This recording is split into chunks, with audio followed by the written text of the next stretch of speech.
Buenas tardes a todos. Bienvenidos. Esta es la segunda tarde, la segunda jornada de este segundo simposio que ha organizado la Fundación ECO, que le hemos denominado ECO Cancer Immunotherapy Breakthrough. Y bueno, lo primero es, por supuesto, agradecer a todos los que estáis ya enganchados, enchufados con el ordenador, nos estáis visualizando.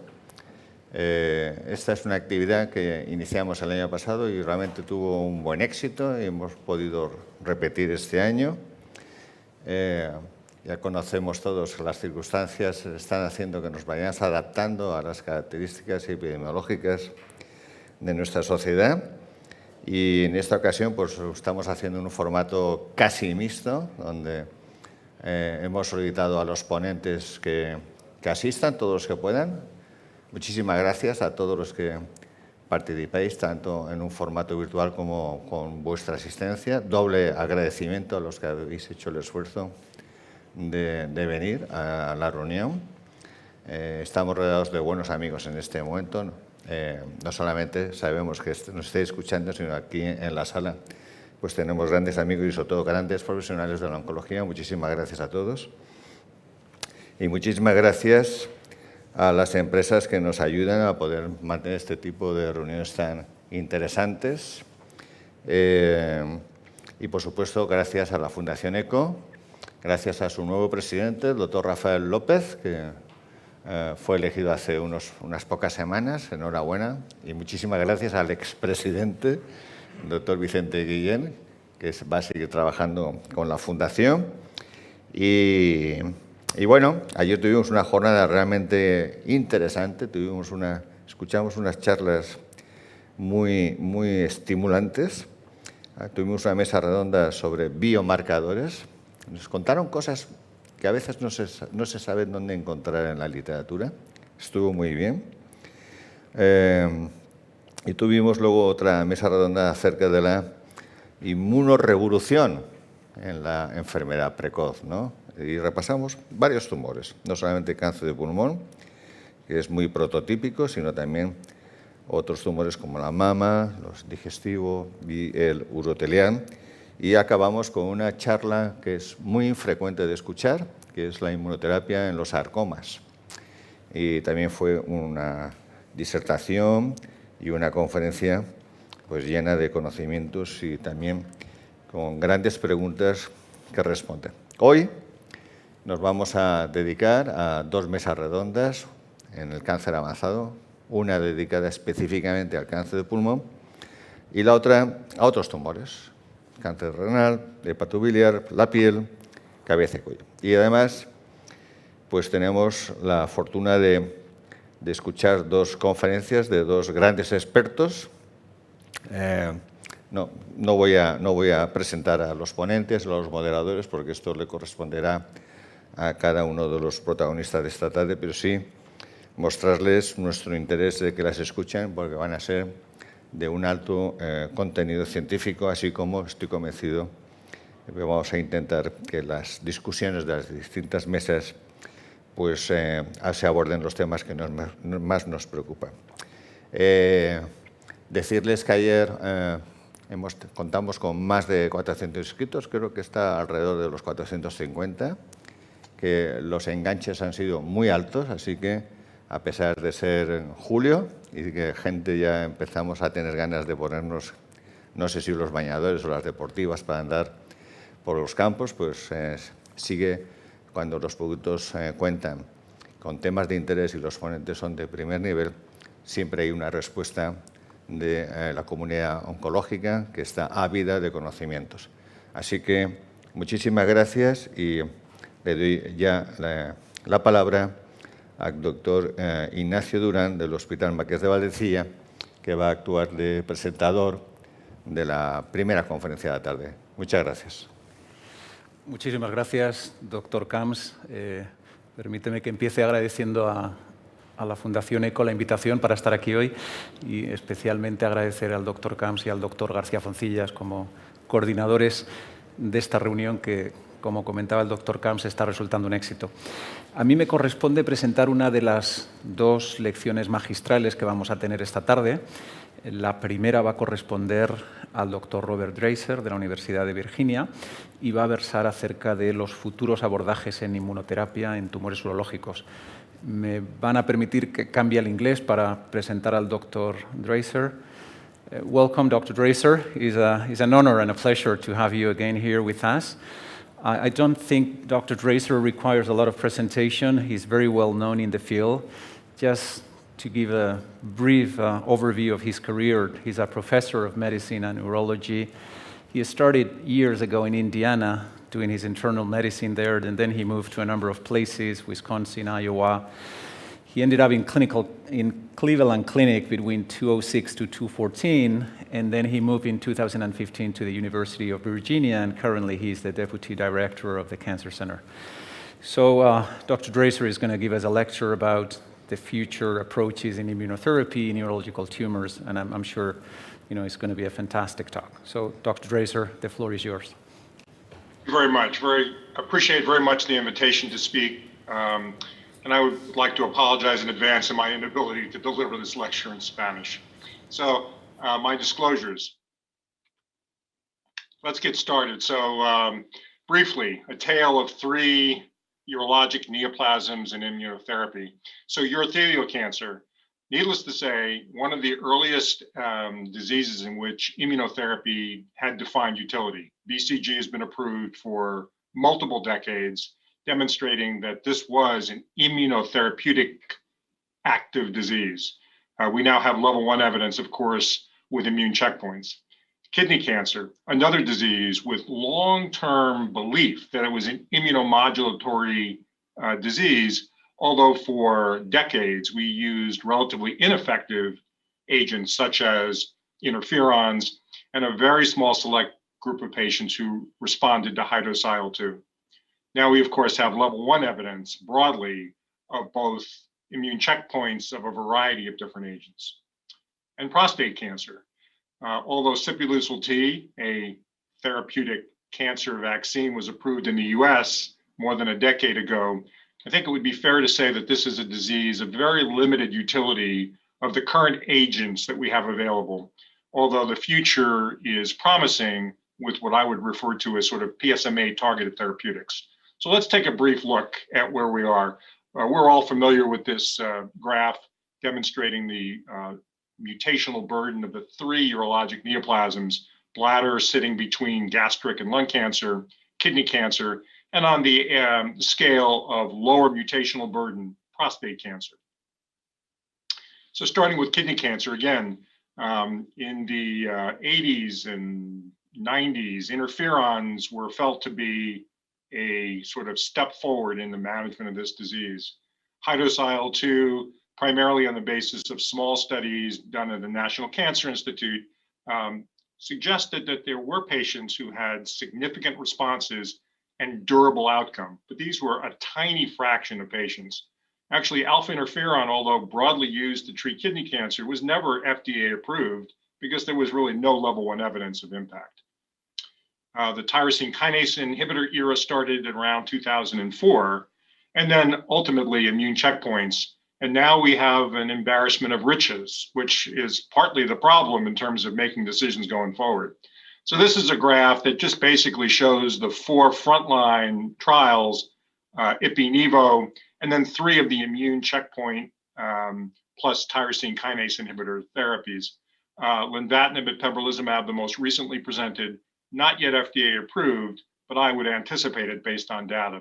So one of the challenges that we face is we have active regimens that impact on the natural history of the disease, but they only impact on about 1 in 5 patients. So which of the frontline regimens is most optimal? There's no comparative data. There will be no comparative data. One of the things that I think we need to bear in mind is the concept of the treatment-free interval. What is the ultimate goal of immunomodulatory therapy? It's to produce activity, have it to be durable, and then allow us to back out. That promise probably is reasonable to assume in patients receiving Ipi-Nivo. The problem with IO-based TKI combinations is that there's no evidence that we can actually stop the TKI. So a challenge going forward. But in the near future, what might perturb the system is data like this. This data was presented by Dr. Choueiri at the plenary session at ASCO a month ago. And this is the adjuvant use of pembrolizumab in patients at high risk with kidney cancer. Keynote 564, the eligibility criteria, essentially patients at high risk, which I'll define a little bit more in just a second, were randomized to receive pembrolizumab every 3 weeks for a year versus a placebo control. Here are the eligibility criteria. These are, without question, high-risk patients, much greater than 50% risk of systemic failure based on these clinical and surgical T stages, and certainly patients so-called M1 NED are at enormous risk of systemic failure. Here's the data that was presented at the plenary session. This is disease-free survival by investigator assessment in the intent to treat population. And what you see is a 32% reduction in disease progression in those patients receiving 1 year of adjuvant pembrolizumab. The overall survival at the time this presentation was made is immature, but there is certainly a trend as noted by the hazard ratio. So briefly, challenges in the near term with kidney cancer. What's the optimal frontline regimen? And are we ever going to really know that? Issues related to treatment-free intervals. What happens if adjuvant checkpoint therapy becomes a standard of care? It's going to obviously disrupt the frontline paradigm. It's going to make issues about when people progress, whether there's true primary resistance, whether there's secondary resistance, how we then sort of look at the data that's going to sort of come forward in terms of frontline regimens. So we are challenged and in the field to overcome primary resistance and secondary resistance. And this will become even more complicated because I anticipate that the data that I showed you from the plenary session will probably move the needle, at least in the regulatory setting in the US. Whether it does so in Europe, we'll have to wait and see. Let's move to urothelial cancer. We also know that muscle invasive bladder cancer has historically been managed with cisplatin-based neoadjuvant chemotherapy since the mid-80s. There is clearly a evolving role of perioperative therapy. At ASCO, we saw 3 sort of phase 1-2 presentations of perioperative IO chemotherapy or IO-IO in combination with radiotherapy. And there are multiple randomized trials ongoing. There's also an adjuvant study that's also likely to perturb. So let's look at a little bit of things. So in the high-risk patient who undergoes radical cystectomy, we know from long experience that there are pathologic features that enrich the population who are at enormous risk for systemic failure. Upwards of 80 to 100% of patients with node-positive disease will develop systemic failure, typically within 12 months. There are 3 adjuvant trials, 2 of which have been reported, 1 is pending. IMvigor010 did not meet its primary endpoint, and this was presented a year ago and recently published. Checkmate 274 was presented at ASCO GU and published earlier, about a month ago. It met its primary endpoint, and we're going to look at that data briefly. And the Ambassador study of pembrolizumab is ongoing. So, adjuvant atezolizumab, this trial presented and now published, no disease-free survival benefit in any groups, no impact in any meaningful way on the natural history of the disease. Adjuvant nivolumab, presented by Dr. Bajoran at ASCO GU and published in the New England Journal of Medicine. Here's the criteria: high-risk patients, stratification factors, PD-L1, and prior platinum-based neoadjuvant therapy, randomized 1-to-1 to 1 year of adjuvant nivolumab or placebo, administered every 2 weeks as per the original Nivo approval. Here's the disease-free survival, showing a highly statistically significant improvement in disease-free survival with a hazard ratio of 0.7. This is the population of patients who have PD-L1 status. But I'll just remind us all that this study, based on intent to treat all comers, demonstrated a meaningful disease-free survival benefit. OS at the time of this study's presentation was immature. So, quick question, why was IMvigor010 and the CheckMate 274 results different? Is it PD-L1 versus PD-1 blockade? We've seen some other differences in urothelial cancer between atezo and pembro. Biomarker performance, PD-L1 assays were different, and we all know that there are certainly structural challenges with PD-L1 assays. Did we enroll different patients in the study? It's two different randomized trials. It's a heterogeneous disease. One of the studies had an observation arm, one had a placebo arm, and we all understand that there are differences in assessment of outcomes. Again, the third trial is enrolling and will show us data over the next year or two. So urothelial cancer, challenges ahead. What happens if adjuvant immune checkpoint becomes the standard of care? Again, we begin to disrupt the frontline paradigm. What if you progress while you're on adjuvant therapy? Does that mean that immune checkpoint switch maintenance based on Javelin 100 goes out the window? Would you select immune checkpoint as a primary therapy for cis-ineligible patients? Again, a number of challenges, don't have any answers for you today. Let me just quickly finish up with just a brief mention of prostate cancer. And again, CIPT, published now 11 years ago, showed an improvement in survival in patients receiving this immune vaccine. This vaccine has had a myriad of challenges over the decade in terms of understanding its function. The study was small. Obviously, this has no regulatory approval outside of the United States. And even in the United States, its uptake and use is relatively small. So when we think about prostate cancer today, and we think about the immune checkpoint environment, there really is, unfortunately, much ado about nothing. We have multiple negative studies, including ipi monotherapy, studies with ipi-nivo, enzalutamide, and atezolizumab. To be honest with you, the only setting in which immune checkpoint seems to have activity broadly is in a very small subset of patients who either have high tumor mutational burden or MSI high status, and that represents only about 1% to 2% of patients. So activity is real in that setting, but to date, for the most part, immune checkpoint activity has been extremely disappointing in other settings. So I'm not going to dwell on that, but look ahead towards what might be coming, and that's prostate-specific membrane antigen targeted therapeutics. We all are aware that the VISION study was presented at ASCO. There's long experience with this agent in parts of Europe and certainly in Australia. The VISION study certainly met its endpoints, and I anticipate regulatory approval.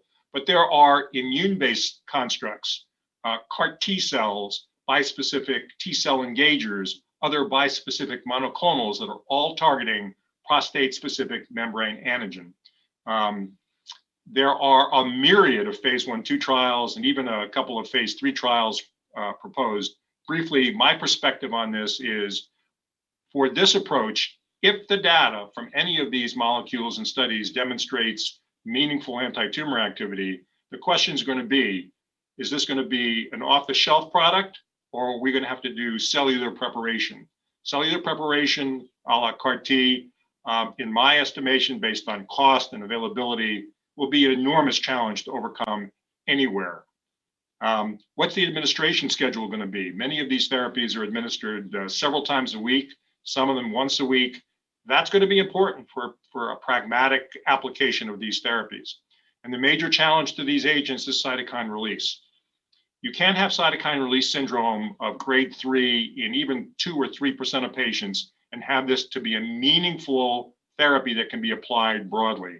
So we have lots of work to do in this setting. This is just an incomplete list of the kind of PSMA IO-based therapies. Again, the vast majority phase 1, phase 2. So there is an explosion of these agents, and there's no way yet to tell which of these mechanistic approaches are going to be better than others. So there's work, there's early evidence in the literature, but the reality is we have much work to do here. All right, so let me just finish off by saying in prostate cancer, outside of the setting of MSI high, immune checkpoints have really no activity. To be honest with you, every drug you can think of is being combined with an immune checkpoint in prostate cancer, given the enormity of the market. Prostate-specific membrane antigen targeted therapy seems to be a very rational target for immune-based therapeutics. There are lots of activity in this space. It seems to me that if this is going to be the way forward, we're going to have to figure out a pragmatic way, a safe way, and a relatively inexpensive way to allow this therapy to proceed, given that this is prostate cancer and the number of patients who would theoretically be candidates for this therapy worldwide, is enormous. I would thank the organizers for the opportunity. My last words here, again, urothelial cancer and kidney cancer, the adjuvant therapy paradigm is coming and it's likely to perturb things, hopefully in a good way, but the reality is it's going to be a challenge. And in prostate cancer, immune-based therapeutics with immune checkpoints have limited utility. Perhaps more data will show us something, but my enthusiasm is really on the next generation of PSMA-based targeted therapies. Again, thank you very much for the opportunity to present this afternoon. Thank you very much, Dr. Draser. And thank you for adjusting to the time. It was a fantastic overview of the news that we have witnessed recently in immunotherapy in GU cancer. So for the audience, we have about 10 minutes for questions. I'm going to check if there is any question in the system. If there is none, I would like to start with a couple of points. So going from kidney to prostate, you were talking, when you mentioned the advances in kidney, you were talking about both the first line and the adjuvant setting. Let me start with the first line. I mean, it's quite impressive how we have made progress in terms of outcomes recently, in kidney cancer. And now we've reached the last step is progression-free survival of almost 24 months, complete responses of 16%, overall responses around 70%. But it looks like we are still aiming to improve, and now the newest, the hottest approach is moving into the triplets and combining these immunotherapy-based strategies with some other drugs like HIF inhibitors. What's your take on that, Robert? Do you think it's going to be safe to administer these triplets, or are we pushing it too much? Well, my own bias is the following. I'm a big believer in the fact that when we use tyrosine kinase inhibitors, anybody who treats kidney cancer recognizes that these are very difficult drugs for people to take long term. The goal, to me, the role of immunomodulatory therapy is to try to get best response and have it to be durable so patients can be off therapy and maintain. I must tell you that when you start, so the advantage of ipi/nivo to me is that you can eventually stop treatment and some of those patients do well. The concept of adding a TKI to that, to me, is it's certainly going to increase the toxicity burden, and I'm not sure that it's the long-term strategy for patients, and that's just my own bias. And what do you think about the HIF inhibitors? You think is an interesting line of work? The question about the HIF inhibitors is this a kindler, gentler TKI, right? Is it a better drug? Do you see activity in patients who you wouldn't see TKI activity? Does it make more sense to combine these agents because they have lesser toxicity and more activity? Those are the questions we need to address. Based on the data that's in the public domain, these agents are obviously not entirely free of morbidity. So again, while it's certainly appropriate to explore this, the need for chronic administration of an oral drug, to me, is not how I would want the future to sort of play out. Okay. Robert, you've been talking about the latest data on the adjuvant setting in kidney cancer, and it's quite promising. There is no doubt about it. And you've been talking in conditional about, well, maybe this will become, a standard of care. I'd like to hear your approach. I mean, how valid is for you just an improvement in disease-free survival, and what is your interpretation of those curves crossing at the end? Is that enough to kind of move forward and start to offer adjuvant therapy to our patients? Yeah, I mean, it's a great question. I think that the kidney cancer adjuvant data is actually reasonably compelling. You know, we understand that if you develop metastatic disease, albeit some patients will have very nice responses to the therapies we've talked about, it's an incurable disease. The potential to perturb the natural history with a year of a single agent immune checkpoint, meaning we're not giving it forever, we're talking about a defined period of time. I think it warrants consideration. I suspect the FDA will look at this very carefully. Obviously, I would love to see overall survival data, so it makes an easy decision. That may take some time.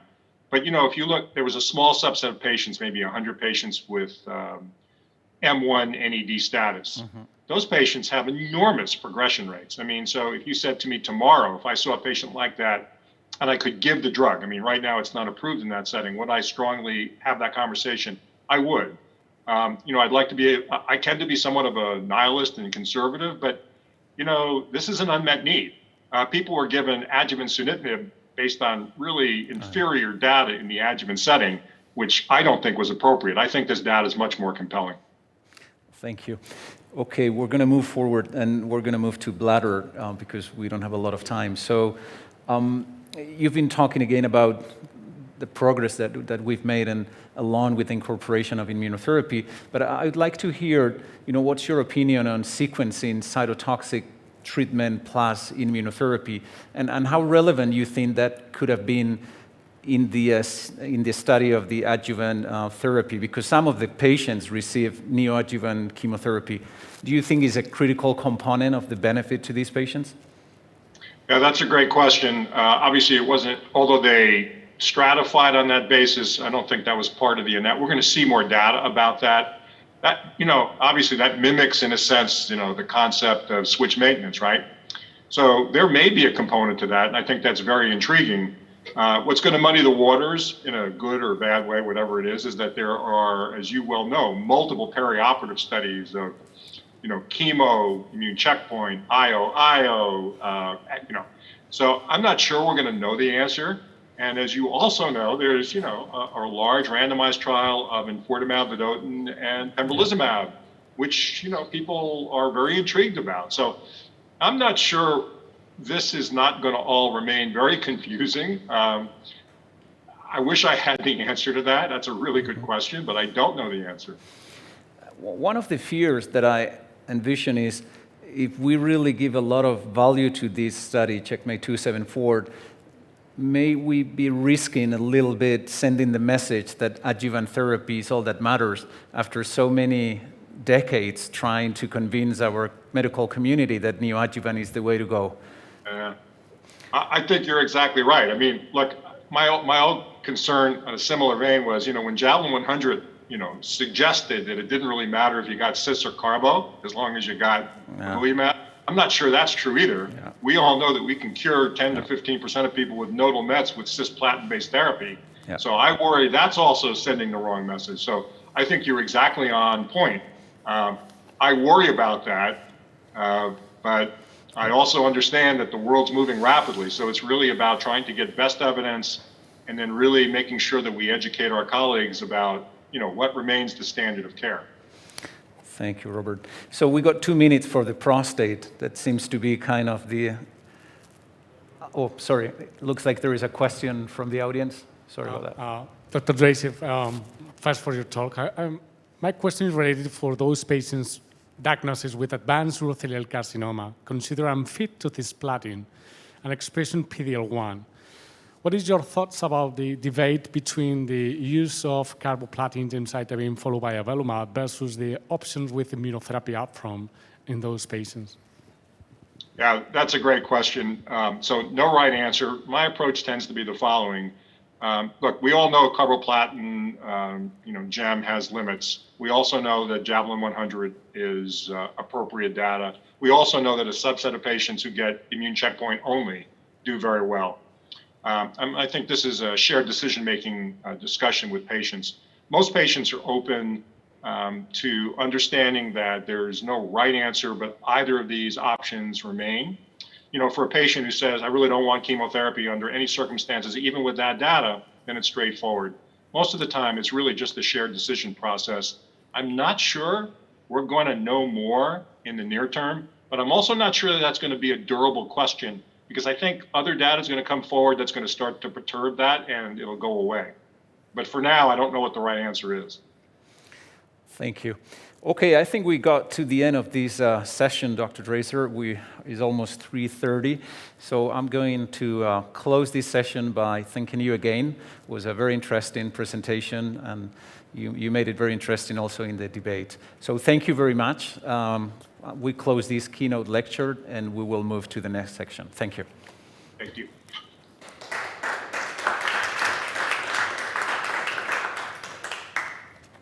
Bueno, pues nada, seguimos con el curso de esta reunión. Después de esta excelente conferencia, pues vamos a moderar y a coordinar un poco esta mesa sobre inmunoterapia en cáncer de pulmón de la cavidad torácica, porque hemos incluido también el mesotelioma. Y yo voy a ayudar al doctor Javier de Castro, oncólogo bien conocido por todos del Hospital La Paz de Madrid y una persona con una larga trayectoria en investigación, ensayos clínicos y con profundos conocimientos en angiogénesis, pero también en inmunoterapia. Y adelante, muchas gracias, Javier. Muchas gracias, Carlos, por tu presentación y a la Fundación ECO por estar aquí. Y desde luego es un placer volver por lo menos a este inicio de normalidad, aunque sea semipresencial, y poder compartir con los compañeros una jornada tan interesante. Como ha comentado el doctor Camps, tenemos tres presentaciones muy interesantes que indican un poco la madurez de la inmunoterapia en cáncer de pulmón. El primero de los ponentes es el doctor Jordi Remón del Hospital HM Delfos de Barcelona, que va a revisar, casi como con la brillantez que suele hacerlo siempre el doctor Remón, la importancia de la supervivencia que tenemos en estos pacientes gracias a la llegada de la inmunoterapia. Cuando quieras, doctor Remón. Muy buenas tardes a todos.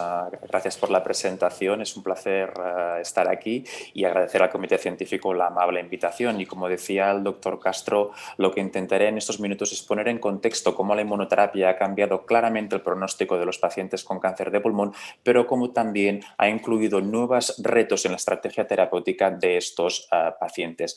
Creo que si queremos saber hacia dónde vamos, siempre es muy importante saber de dónde venimos. Y hasta hace unos años la supervivencia media de los pacientes con cáncer de pulmón avanzado era entre 12 y 16 meses en función de si podían o no recibir un tratamiento de mantenimiento. No cabe ninguna duda que la introducción de la terapia dirigida y más recientemente la introducción de la inmunoterapia ha cambiado el pronóstico de estos pacientes, y esto ha hecho que la mortalidad por cáncer de pulmón esté reduciendo aproximadamente un 6% anual en los últimos 5 años. A pesar de que se han investigado múltiples biomarcadores predictivos, a día de hoy la alta expresión de PDL1, una expresión de PDL1 mayor al 50%, es el único biomarcador predictivo que tenemos para seleccionar los pacientes con cáncer de pulmón avanzado que claramente se benefician de un tratamiento de inmunoterapia de entrada sin que incluya un tratamiento de quimioterapia. De hecho, en el momento actual tenemos 3 fármacos, no todos ellos aprobados por la Unión Europea, pembrolizumab, cemiplimab y atezolizumab, que han demostrado que la inmunoterapia de entrada en pacientes cuyos tumores tienen una alta expresión de PDL1 comparado con quimioterapia reduce un 40% el riesgo de muerte. El primer estudio es el estudio pivotal, el Keynote 024, que comparaba pembrolizumab con quimioterapia. Es un estudio que demostró que estos pacientes podían alcanzar supervivencias de 26 meses y quizás lo más importante de este estudio es el largo seguimiento que tenemos, y a día de hoy sabemos que podemos tener largos supervivientes tratados con inmunoterapia, ya que un 30% de estos pacientes están vivos a los 5 años comparado con un 16% cuando se tratan con quimioterapia.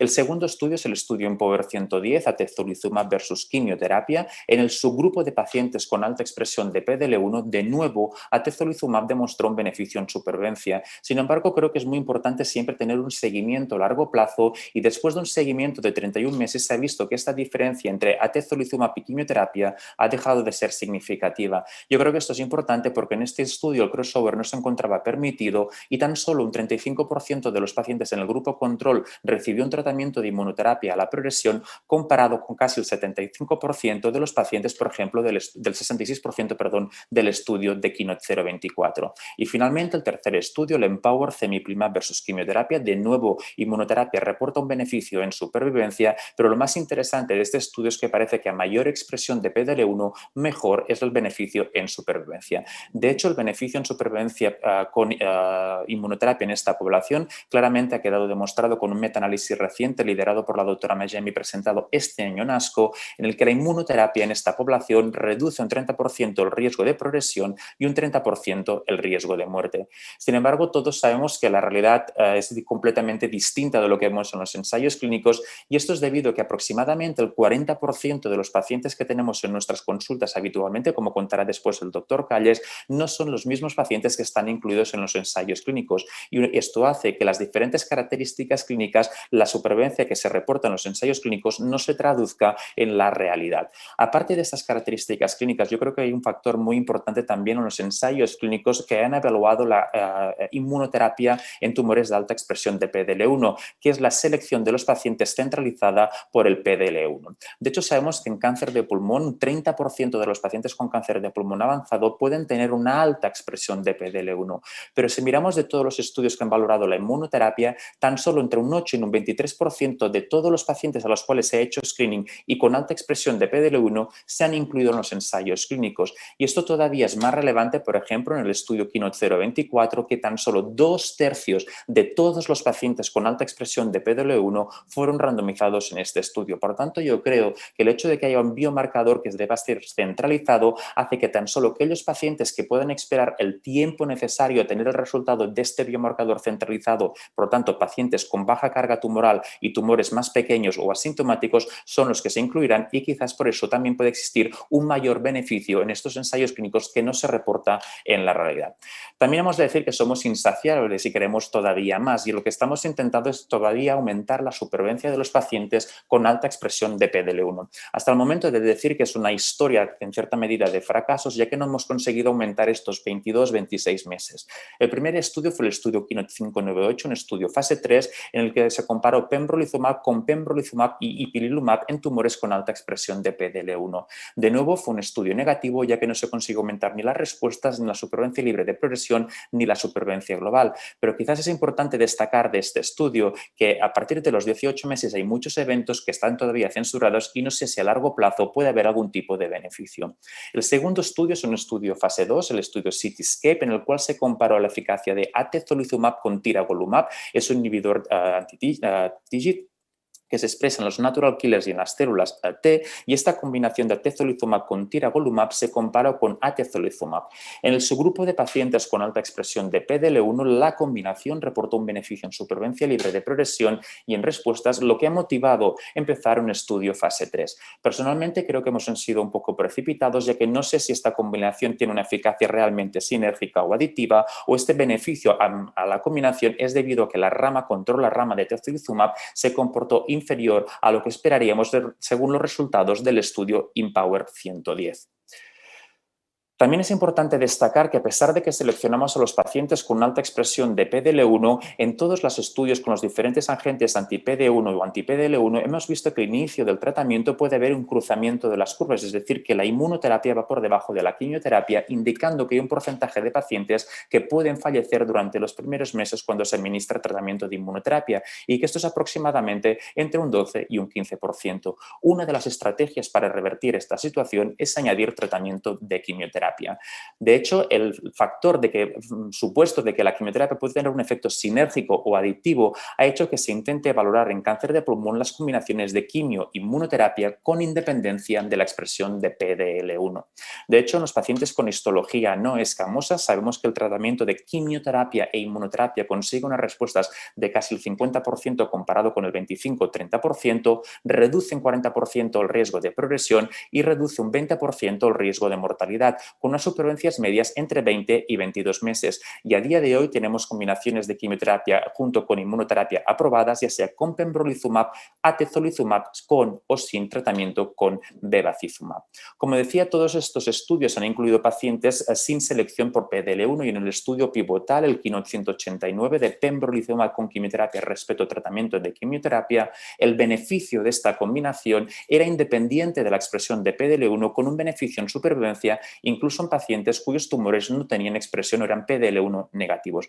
Por contra, en el estudio Empower 150 que comparaba la combinación de carboplatino paclitaxel, bevacizumab y atezolizumab comparado con carboplatino paclitaxel, bevacizumab, en el análisis exploratorio en función de la expresión de PDL1 se vio que el beneficio de este cuatriplete parecía restringido única y exclusivamente en los tumores con expresión de PDL1. Por lo tanto, a la hora de decidir qué esquemas necesitamos o podemos aplicar a nuestros pacientes, quizás también es importante tener los resultados en función de la expresión de PDL1.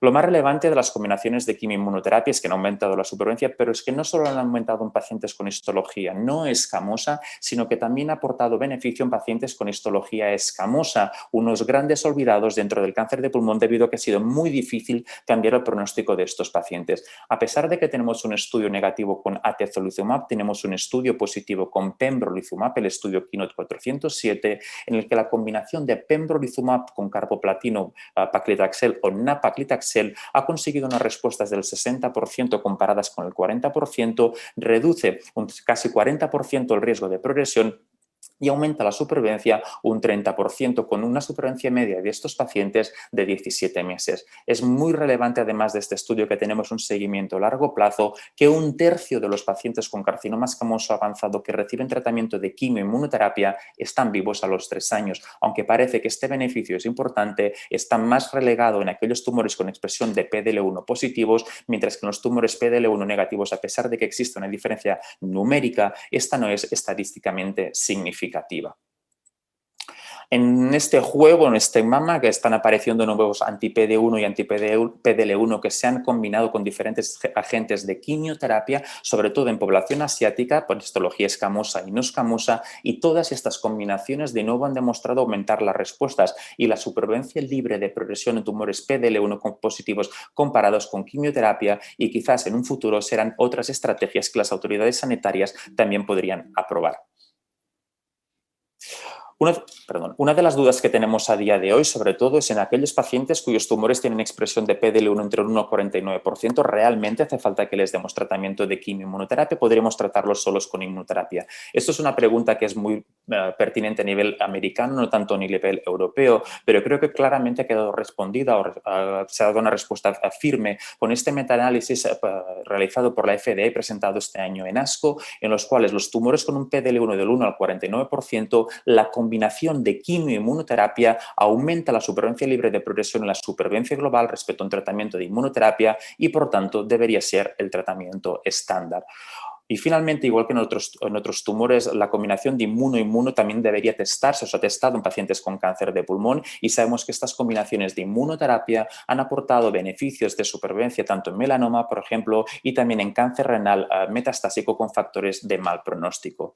El primer estudio que valoró la combinación de inmuno fue el estudio Checkmate 227, un estudio bajo mi punto de vista para algunos oncólogos un poco complicado y difícil de digerir, en el cual se valoró la eficacia de nivolumab e ipilimumab comparado con quimioterapia en tumores PDL1 positivos. Este era el endpoint primario del estudio, y este estudio fue un estudio positivo con beneficio en supervivencia para nivolumab y ipilimumab comparado con tratamiento de quimioterapia con un tercio de pacientes vivos a los 4 años.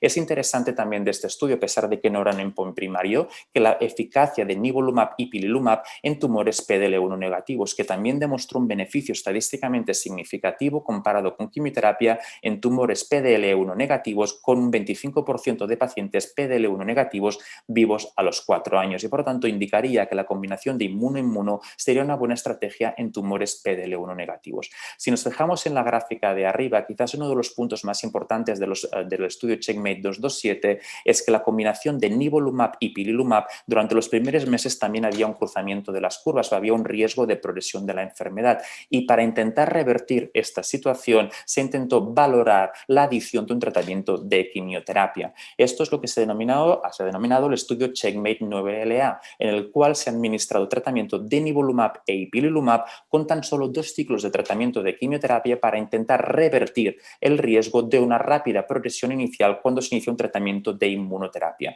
Este estudio, este cuatriplete, de nuevo ha demostrado un beneficio en supervivencia comparado con un tratamiento de quimioterapia, con casi 40% de pacientes vivos a los 2 años, y lo más importante de este estudio, aparte del beneficio en supervivencia, es que este beneficio es para todos los estratas de PDL1, tanto los de PDL1 positivo, PDL1 de más del 50% y para los PDL1 de menos del 1%, para PDL1 negativos. Y en este subgrupo, un subanálisis ha demostrado que este beneficio es todavía mucho más significativo en tumores con carcinomas escamosos.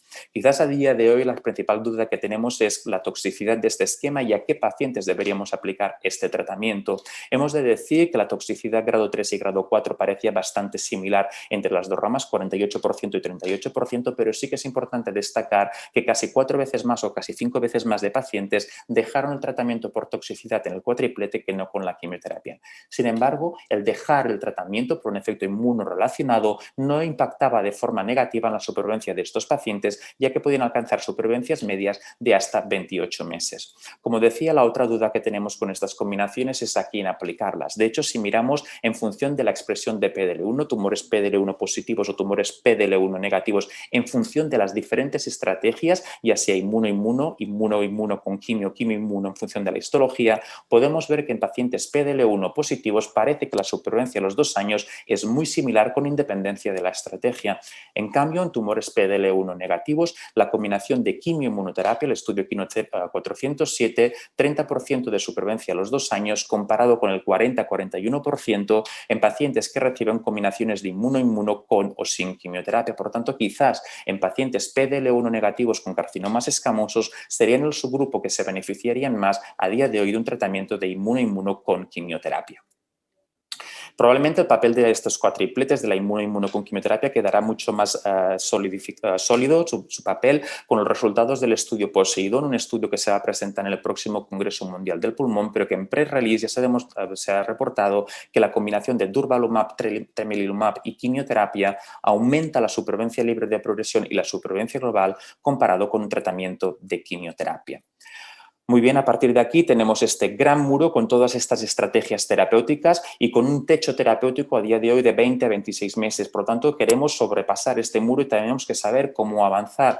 Quizás una de las primeras preguntas tendría que saber cuál es la mejor estrategia para cada uno de los pacientes. Y a pesar de que existe este metaanálisis que se ha publicado recientemente en el cual indica inmuno para PDL1 negativos, quimioinmuno para PDL1 positivos, creo que dentro de toda esta ecuación se tiene que tener en cuenta las comorbilidades, la expresión de PDL1 y las potenciales toxicidades que puedan tener los diferentes regímenes. Y a día de hoy, para mí es bastante complicado establecer un subgrupo específico para cada uno de los diferentes tratamientos que puedan existir.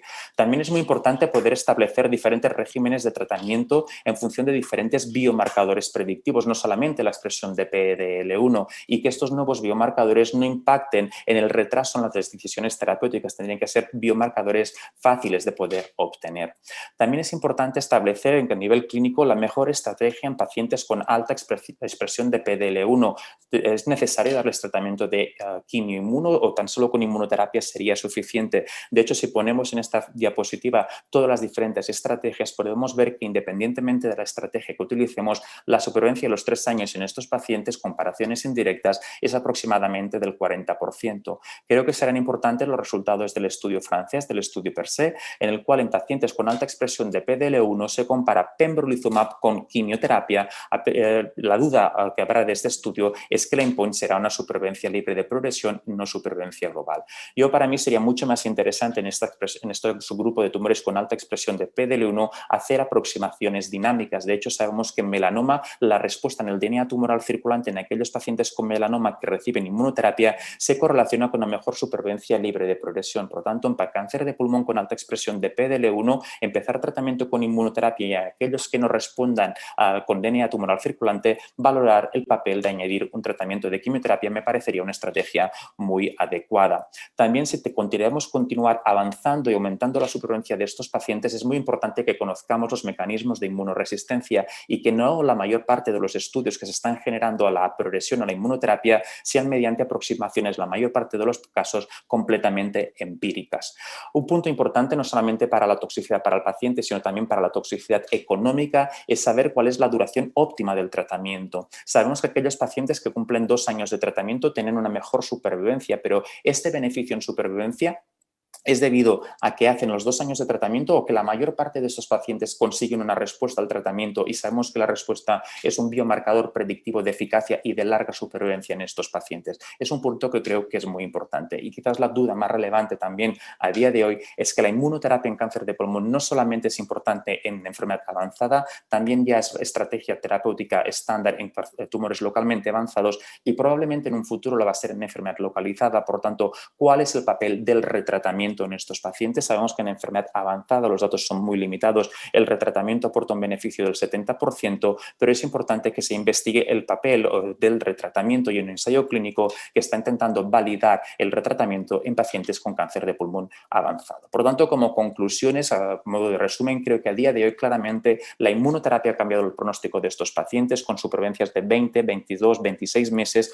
con 1/3 de pacientes vivos a los 3 años con independencia de la estrategia que vayamos a utilizar, que el beneficio se da independientemente también del subtipo histológico y que evidentemente nos gustaría tener diferentes subgrupos de pacientes para poder establecer qué esquemas de tratamiento tenemos que aplicar a cada uno de estos pacientes. Que el hecho de hacer un efecto inmunorrelacionado no impacta negativamente en el beneficio que se pueda tener a largo plazo de la incorporación del tratamiento de inmunoterapia en estos pacientes y que la utilización de los biomarcadores y el retratamiento sobre todo es muy importante, sobre todo porque a día de hoy la inmunoterapia ya es un estándar en estadios no avanzados de pacientes con cáncer de pulmón. Y eso es todo. Muchísimas gracias. Muchísimas gracias, Jordi. Como siempre, una presentación exhaustiva y que luego nos dará lugar a muchas preguntas, que dejaremos el debate para el final.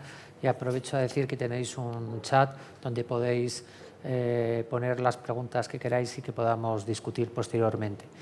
A continuación, el doctor Antonio Calles, que también es bien conocido por todos vosotros, del Hospital Gregorio Marañón, hará una presentación de lo que apuntaba ya Jordi, estos grupos de pacientes de poblaciones especiales que no están habitualmente en los ensayos clínicos. ¿Cómo lo podemos abordar? Antonio, cuando quieras.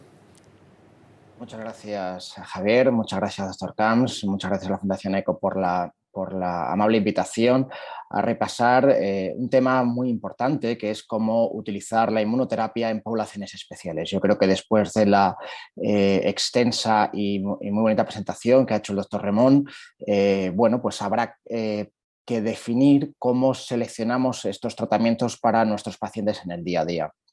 Estos son mis conflictos de interés para la presentación de hoy y esta es la agenda. Hablaremos una breve introducción, veremos qué hacer con los altos expresores de PDL1, sobre todo en España, donde el uso de la monoterapia es exclusivo, no tenemos la posibilidad de hacer uso de combinaciones, qué hacer con los pacientes con performance status de 2 o que tienen comorbilidades graves, población anciana, pacientes con metástasis cerebrales o metástasis hepáticas y pacientes con contraindicaciones para la inmunoterapia. Estos son los grupos que yo he considerado poblaciones especiales. Bueno, pues esta es la visión global que el doctor Remón nos ha presentado antes en su anterior charla, donde tenemos una inmunoterapia que se puede administrar de manera sola, pero siempre tiene que tener un PDL positivo, una inmunoterapia asociada a quimioterapia, independientemente de los niveles de expresión de quimioterapia, de PDL1, con quimioterapia y doble inmunoterapia o con doble bloqueo inmunológico, seleccionado bien por carga mutacional o por PDL1 positivo. Pues estos son los datos, esta es la evidencia científica que tenemos para nuestra práctica clínica real. Sin embargo, nuestra práctica clínica real difiere mucho de los pacientes que son incluidos en ensayos clínicos. De hecho, cuando uno hace una revisión de todos estos ensayos clínicos, la mayoría son varones, tienen una edad media de 65 años, tienen un hábito tabáquico, la mayoría de ellos son exfumadores o fumadores activos, tienen muy pocas comorbilidades, de hecho es un criterio de exclusión tener disfunción orgánica, tienen un un buen performance status, un ECOG de 0,1, suelen ser de predominio adenocarcinoma y solo hasta un tercio de los pacientes en los que se permiten histologías múltiples tienen histologías escamosas y el resto de histologías son descartadas y tienen ausencia de mutaciones en EGFR y ALK. En algunos estudios también exigen ROS1, pero EGFR y ALK es unitario en todos los pacientes. Estas características, cuando uno revisa los pacientes de la práctica clínica habitual, representan exclusivamente, no llegan a un tercio de los pacientes de práctica clínica habitual.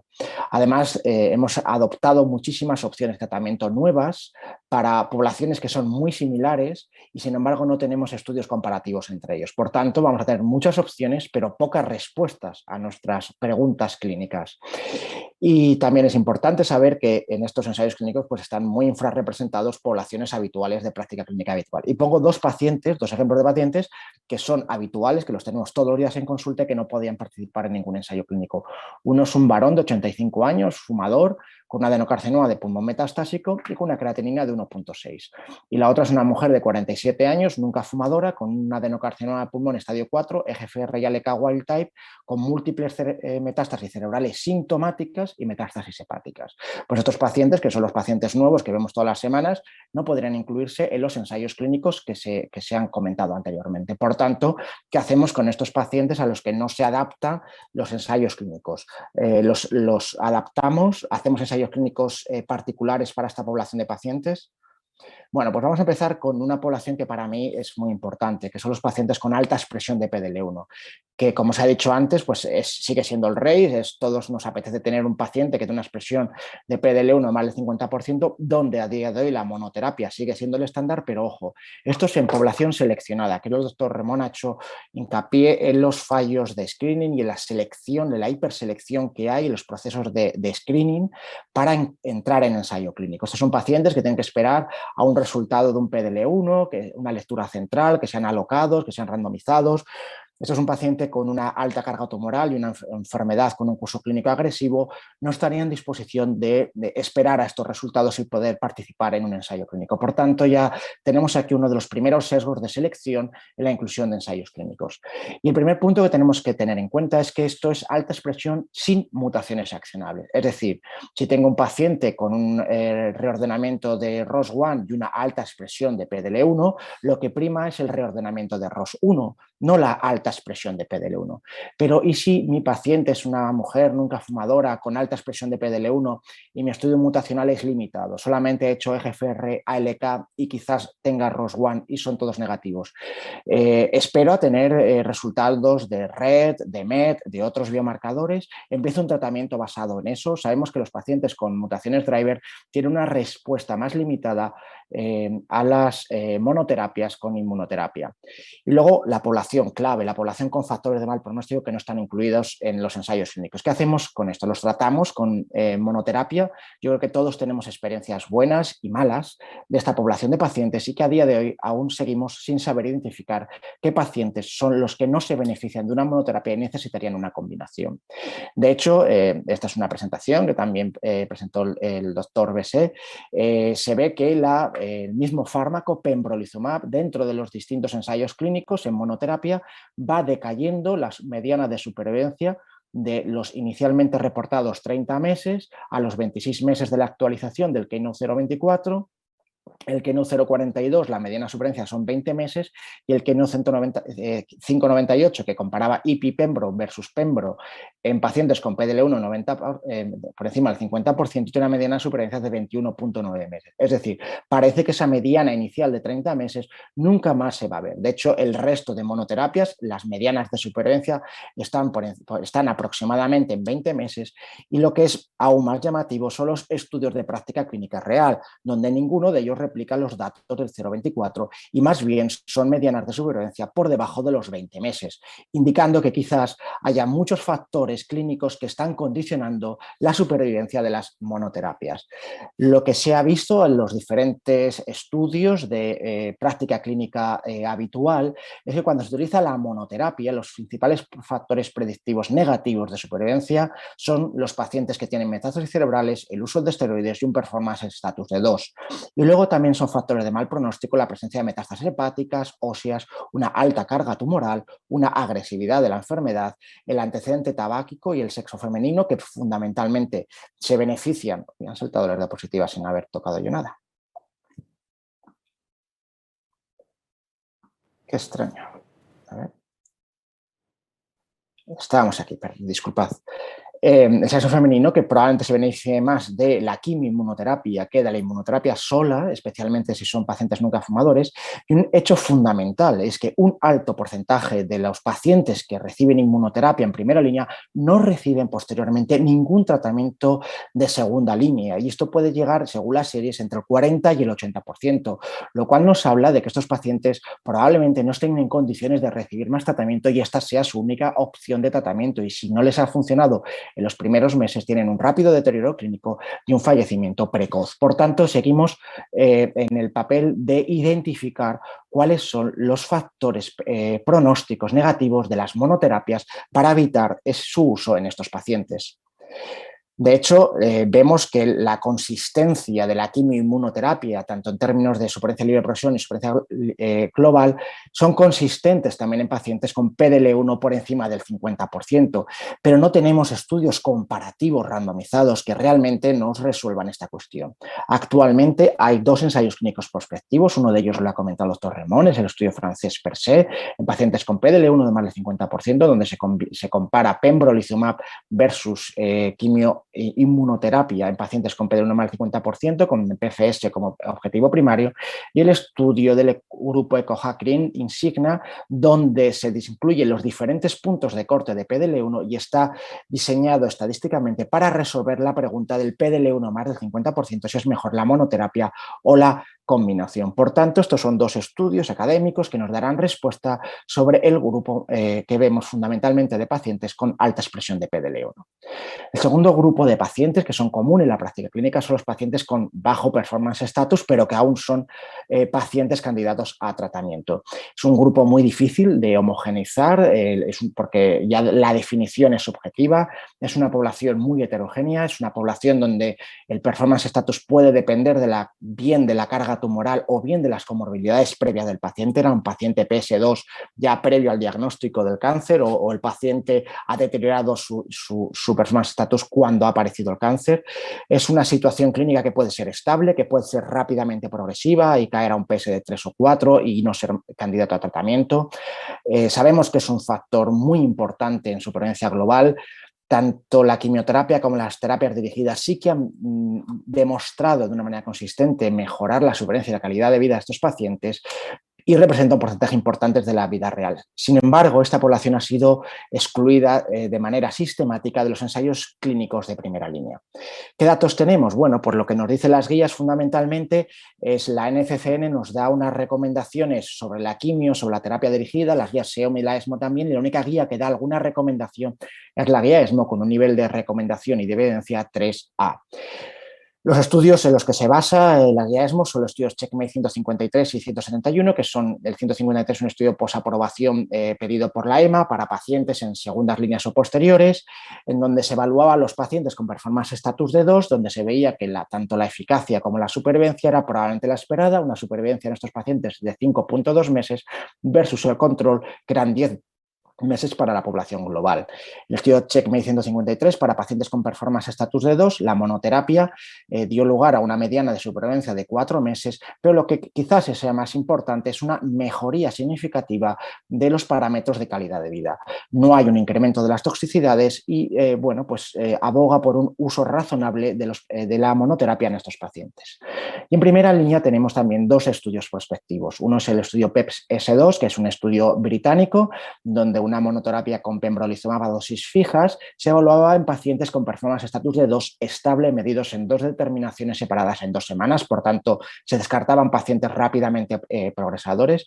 El uso de pembrolizumab se asoció a una tasa de control de la enfermedad del 38%, con una mejoría en los parámetros de calidad de vida y una PFS de 4.4 meses y una mediana supervivencia de 9.8 meses, lo cual es remarcable para este tipo de pacientes, con un perfil de toxicidad muy acorde a la monoterapia en pacientes con ECOG Performance Status de 0,1. El segundo estudio es el CheckMate 817, con una cohorte de pacientes dedicada exclusivamente para poblaciones especiales. Una eran pacientes con Performance Status de 2 y otro eran pacientes con Performance Status 0,1 y comorbilidades como afectación hepática, renal, cerebral o enfermedad HIV, infección HIV. Este estudio, que combinaba nivolumab a dos dosificaciones fija de 240 o de 3 miligramos kilo o IPI a dosis bajas de 1 miligramo cada 6 semanas, mostró que el perfil de toxicidad en el grupo de pacientes de poblaciones especiales no tenía diferencias significativas con el grupo de pacientes sin comorbilidades o de poblaciones especiales. Y lo que es más interesante, los datos de eficacia, los pacientes que adquirían una respuesta, su duración de respuesta, los pacientes PS2 o el global de pacientes tenía unas medianas en torno a los 13-14 meses, y la PFS no difería entre los grupos, teniendo una PFS para los pacientes PS2 de 3,6 meses, sin diferenciarse del resto de pacientes con comorbilidades o sin comorbilidades.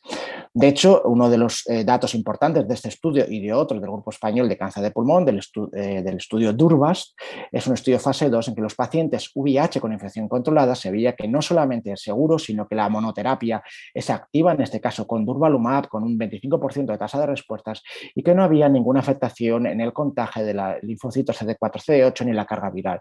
Por tanto, estos estudios avalan el uso sistemático de la inmunoterapia en pacientes con cáncer de pulmón metastásico, y estos pacientes quizás no deberían ser excluidos de la inclusión en los ensayos clínicos, dado que no hay ningún dato de baja eficacia o de un incremento de toxicidad en esta población de pacientes.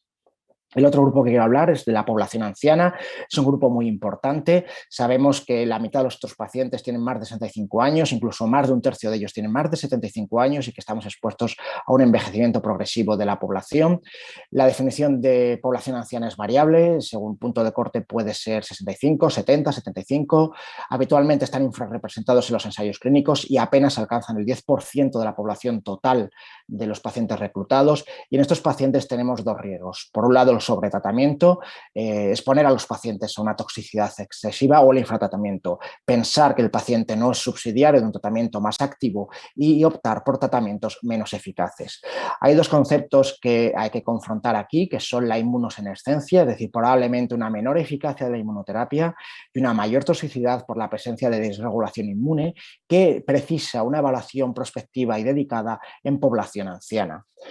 ¿Qué dicen las guías? Pues de nuevo la ESMO es la única que da una recomendación de inmunoterapia basada con un nivel de recomendación 3A, y la SEOM también da un nivel de recomendación 1B. En todas las guías recomiendan una evaluación geriátrica reglada, puesto que esta población puede recibir quimioterapia y puede recibir otros tratamientos que tienen otras toxicidades, pero no hay ensayos clínicos prospectivos en monoterapia publicados hasta la fecha. Tenemos un metaanálisis de los estudios de monoterapias en segundas líneas y posteriores, donde parece que la población de más de 65, incluso 75 años podría tener un beneficio en supervivencia global, y este es el pool análisis de los datos de registro que tiene la FDA en población de más de 75 años, más de 70 años, donde se ve que las toxicidades no son diferentes con respecto a la población de menor de 65 años. Por tanto, las toxicidades esperables no tienen por qué variar de la población global para estos pacientes. Sin embargo, sí que pueden tener una repercusión mayor, dado que una poliartritis en un paciente parcialmente dependiente para sus actividades del autocuidado pueden ser de un mayor impacto funcional que en un paciente más joven. Estos parámetros no están medidos habitualmente en este tipo de ensayos clínicos. ¿Y qué tenemos de quimioinmunoterapia en pacientes de más de 75 años? Bueno, pues este es un subanálisis del Keynote 189 en histología no escamosa. Solo el 9% de los pacientes tenían más de 75 años, y aquí se vio que, aunque era estadísticamente significativo en el forest plot, sí que había una menor ganancia de supervivencia. La hazard ratio era significativamente inferior a los pacientes de menos de 75 años, probablemente por un tema de toxicidad, si bien no está bien aclarado. En práctica clínica habitual se han reportado datos en población de más de 75 años. Habitualmente estos pacientes reciben únicamente 4 ciclos de quimioterapia y no reciben posteriormente mantenimiento con quimioterapia.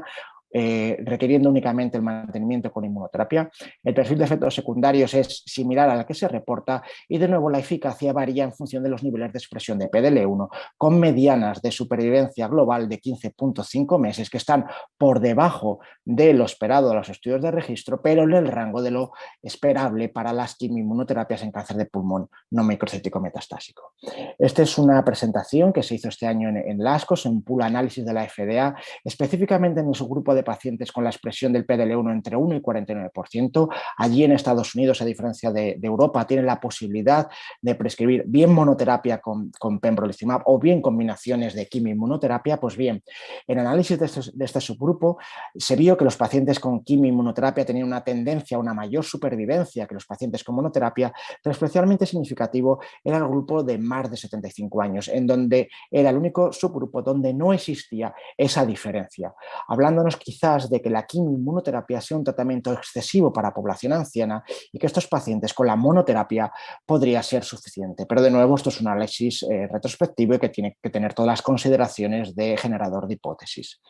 Metástasis cerebrales, muy rápido. Bueno, las metástasis cerebrales suelen ser un problema en cáncer de pulmón, 20-40% de los pacientes la pueden tener ya el diagnóstico. Los pacientes normalmente son excluidos en los ensayos clínicos y los pacientes en los que se les incluye los ensayos clínicos pues tienen una enfermedad cerebral que no es paradigmática de las metástasis cerebrales a las que estamos acostumbrados en cáncer de pulmón. Es decir, son pacientes con muy poquita carga tumoral. Muchos de estos estudios requerían que se hubieran tratado previamente con radioterapia o cirugía, que estuvieran libres de corticoides, que estuvieran libres de medicación anticomicial. Por tanto, estamos hablando no de pacientes con metástasis cerebrales, sino un subgrupo de pacientes con metástasis cerebral, las de mejor pronóstico.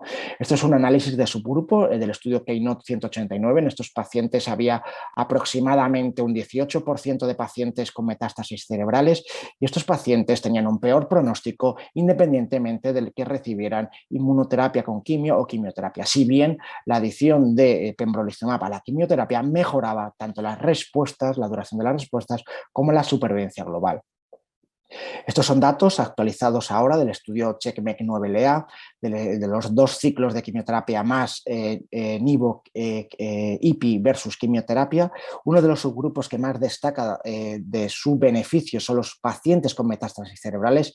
Si bien son pocos pacientes, 123 pacientes, donde la mediana de supervivencia en estos pacientes es de 19.9 meses comparado con los 7.9 meses de la quimioterapia. Por tanto, una señal muy potente que habrá que analizar probablemente prospectivamente, y el estudio AtezoBrain del Grupo Español de Cáncer de Pulmón, donde se intentan evitar la radioterapia cerebral como un mecanismo de tratamiento para estos pacientes y hacer un tratamiento de quimioinmunoterapia en pacientes con metástasis cerebrales que sean poco sintomáticas o asintomáticas, que espero que veamos en breve en el Mundial de Cáncer de Pulmón. Los pacientes con metástasis hepáticas es un grupo muy particular, eso es un factor pronóstico independiente negativo de supervivencia, está relacionado con inmunosupresión sistémica, elevación de VEGF, de interleuquina 6, LDH, todos ellos factores predictivos de resistencia a la inmunoterapia. Solo se ha evaluado prospectivamente el IMpower 150 como un factor de estratificación y no hay datos reportados en monoterapia. No sabemos lo que pasa con los pacientes en monoterapia, aunque sabemos que probablemente vayan peor. Voy terminando muy rápidamente. Solamente cuando se añade bevacizumab a quimioinmunoterapia se ven estos efectos de beneficios en supervivencia en pacientes con metástasis hepáticas, y en el análisis exploratorios del subgrupo del Keynote 189, de nuevo la quimioinmunoterapia también beneficia a los pacientes que tienen metástasis hepáticas. Si bien vemos la pobre supervivencia que tienen estos pacientes independientemente del tratamiento que reciban. Por último, las contraindicaciones para la inmunoterapia en cáncer de pulmón a día de hoy yo creo que son relativas en práctica clínica habitual. Creo que hay que tener una consulta con los especialistas de las enfermedades autoinmunes, generar consultas de seguimiento precoces con ellos. Quizás haya pacientes de mayor riesgo, por ejemplo, pacientes que tengan una fibrosis pulmonar o hayan tenido neumonitis previa, son los pacientes que más riesgo tienen de desarrollar una neumonitis autoinmune, pacientes que estén con inmunosupresores, con corticoides, incluso trasplantados. Pues a día de hoy no se considera una contraindicación absoluta, sin embargo es una contraindicación relativa y hay que evaluar en cada paciente el riesgo-beneficio. Estas son las conclusiones que podéis leer más rápidamente de lo que yo os las puedo contar. Pacientes con alta carga tumoral, PDL1 de más de 50 pacientes, de PDL1 50%, pacientes con PSD2, con morbilidades, población anciana, metástasis cerebrales, hepáticas y contraindicaciones para inmunoterapia. Este es el grupo de pacientes que he considerado más relevante de poblaciones especiales que más vemos en la práctica clínica habitual y que están infrarrepresentados en los ensayos clínicos. Y espero que haya sido de vuestra utilidad y abierto posteriormente al debate. Muchas gracias por vuestra atención. Muchas gracias, Antonio, por tu excelente presentación. Y finalmente, la doctora Laura Mezquita, del Hospital Clínic de Barcelona, va a hablar de otro tumor, en este caso torácico, como son los mesoteliomas pleurales, como son los tumores pleurales, que durante mucho tiempo hemos visto cómo su incidencia va aumentando de forma progresiva y no teníamos, más allá de la quimioterapia convencional con platino y pemetrexed, mejores respuestas. Laura, cuando quieras, un placer escucharte. Muchas gracias, Javier. Y buenas tardes a todos y, en primer lugar, agradecer a la organización y al Dr. Camps, a la Fundación ECO, la invitación a participar y hablaros pues, sobre el mesotelioma, que yo creo que tiene mucho que aportar. Los nuevos tratamientos y hablaré sobre los nuevos horizontes y el futuro del mesotelioma. Estos son mis conflictos de interés. Y para ello utilizaré este guión, hablaré sobre las generalidades del mesotelioma, sobre el tratamiento sistémico para centrarme en la inmunoterapia, las perspectivas del futuro y las conclusiones. Sabéis muy bien que el mesotelioma es una enfermedad rara, que es una enfermedad de muy mal pronóstico, más frecuente en varones, en edad más avanzada, al igual que el cáncer de pulmón, y tiene un carcinógeno principal, que es el asbesto o el amianto, ¿no? Y no solo asociado a un carcinógeno y una exposición externa, sino que también conocemos que hay riesgos y predisposiciones familiares a desarrollar mesotelioma, como son las mutaciones germinales de BAP1. Incluso hay situaciones en las que se unen los factores genéticos junto con el carcinógeno, como es en el caso del Capadocia, y la erionita, que es un material de construcción muy común allí, que se junta con la predisposición al cáncer de familias con mutación germinal de BAP1. Es decir, que es una enfermedad que todo el mundo asocia al asbesto, al amianto, a la uralita, ¿no? Que es un carcinógeno de grupo 1 según la Organización Mundial de la Salud y que no existe ningún límite seguro, pero no solo se asocia al mesotelioma, también se asocian otros tumores, el cáncer de pulmón, que muchas veces no tenemos en cuenta y que tenemos el estigma asociado únicamente al tabaco cuando hay otros factores de riesgo importantes, o el cáncer de ovario o la laringe. Y que todos nosotros, los oncólogos, ante la sospecha de una enfermedad relacionada con el asbesto, podemos notificarlo como enfermedad profesional. Y es que la enfermedad laboral ha sido claramente el factor de riesgo principal del mesotelioma. Hasta el 90% de los mesoteliomas laborales se deben al asbesto. Sin embargo, hay otros factores de riesgo. O sea, el asbesto puede estar asociado también a la exposición doméstica y a la exposición ambiental, y de esto no tenemos tanta incidencia, no tenemos tantos datos. El mesotelioma es una enfermedad es una enfermedad crónica, requiere una exposición crónica al asbesto entre 20, 50 e incluso 60 años y depende un poco del tiempo de exposición y de la cantidad de exposición. Aunque hay diferentes localizaciones, hoy hablaremos solo del mesotelioma pleural, que es el más frecuente. Hay 3 histologías, el epitelioide, que es la más frecuente, el sarcomatoide, que es la más agresiva, y el bifásico, un poco mixto. Y generalmente es bastante difícil de diagnosticar por los patólogos si utilizan una batería bastante amplia de inmunohistoquímica en la que destaca la carnitina positiva y un TTF1 negativo. Un poco decepcionante la genética del mesotelioma, ¿no? Porque en comparación con otros tumores torácicos como el cáncer de pulmón, pues aquí tenemos patrones de alteraciones moleculares que se repiten, pero que a día de hoy no tenemos fármacos dirigidos frente a esas alteraciones.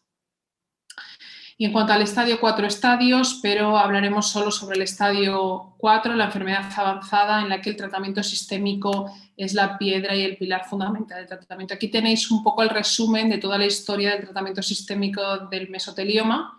Antes de los años 2000, pues un tratamiento muy centrado en el paliativo. Desde el 2003 teníamos platino Alimta. Desde el 2015, los datos de la adición de un antiangiogénico que mejoraba la supervivencia global por primera vez frente a la quimioterapia sola y otro antiangiogénico con un fase 2 positivo que finalmente el fase 3 fue negativo. Y con este panorama en el que hablábamos de quimioterapia y una quimioterapia con un antiangiogénico que, aunque había demostrado supervivencia global, nunca llegó a estar reembolsado por la mayoría de los países europeos, en 2016 llegaron los immunocheckpoint inhibitors y luego más adelante hablaremos del que probablemente sea el cambio de paradigma más importante a día de hoy en el mesotelioma. Así que a grandes rasgos podríamos hablar del tratamiento sistémico de estos 4 tipos de tratamiento, ¿no? La quimioterapia más o menos el antiangiogénico, que no voy a hablar porque la presentación tiene que durar menos de 15 minutos y es sobre los nuevos horizontes, así que voy a hablar un poquito sobre terapia dirigida, sobre todo sobre inmunoterapia y otros tratamientos. De la terapia dirigida, decir que se han intentado utilizar la misma estrategia que en cáncer de pulmón con resultados bastante limitados y otra estrategia muy utilizada ha sido la de mesotelina. La mesotelina es una glicoproteína que está sobreexpresada en muchos tumores sólidos y dentro de ellos el mesotelioma. Y la mesotelina pues, se puede utilizar como target de muchas formas diferentes, ya sea como CAR T-cell, como vacuna, como anticuerpo monoclonal. Aquí os he puesto un ejemplo, es un poco antiguo, pero de cómo la combinación de la quimioterapia clásica de platino Alimta junto con un anticuerpo antimesotelina como terapia dirigida puede obtener pues, unos datos bastante interesantes. En general, como veremos, casi todos los estudios de mesotelioma son fase 2 single arm y muchas veces la población, como hablaba el doctor Calles antes, tienden a estar bastante seleccionados y eso hace pues, que luego a veces en los fases 3 no seamos capaces de confirmar los datos de fase 2, pero hay a día de hoy muy poquitos fases 3 en mesotelioma. Y en este caso, como la mesotelina, una sobreexpresión mayor puede estar asociada incluso a mejores outcomes. Ya centrándonos en inmunoterapia, está claro que ha cambiado el paradigma de la mayoría de los tumores sólidos y algunos tumores hematológicos, ese cambio de percepción de, en vez de estar centrados en el tumor, centrarnos en el sistema inmune y cómo nuestro sistema inmune puede atacar al tumor. Y la primera pregunta que nos tendríamos que hacer en el mesotelioma es si es un tumor inmunogénico, ¿no? Y al final, pues siguiendo un poco la estela del tabaco, ¿no? Una exposición crónica, pues una exposición crónica al asbesto en el mesotelioma lleva a una inflamación crónica, a un acúmulo de mutaciones, de fallos en la reparación, que lleva a una liberación de neoantígenos y al final sí que lleva a inducir una inmunogenicidad.